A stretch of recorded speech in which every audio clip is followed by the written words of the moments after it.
یہ کہتے ہیں کہ اگر بچہ بدن پر پیشاب کر دے تو صرف اتنا ہی حصہ میں پاک کرنا ہوگا یا غسل کرنا ہوگا؟ دیکھیں، اگر ایزیلی ایسا ہے کہ بچے نے پیشاب کیا اور آپ اتنا حصہ دھو سکتے ہیں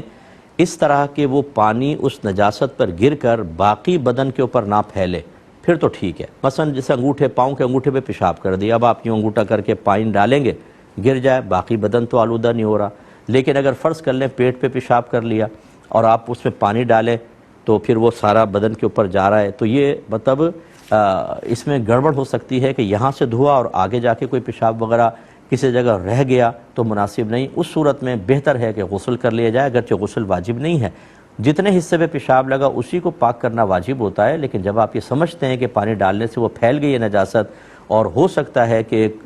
پورا پانی بہانے کی ریکوائرمنٹ پوری نہ ہو، تو پھر بہتر ہے کہ غسل کر لیں تاکہ اتنا پانی بہہ جائے کہ آپ کو یقین حاصل ہو جائے کہ پانی نجاست کو اپنے ساتھ بہا کر لے گیا ہے، تو یہ بہتر ہوگا۔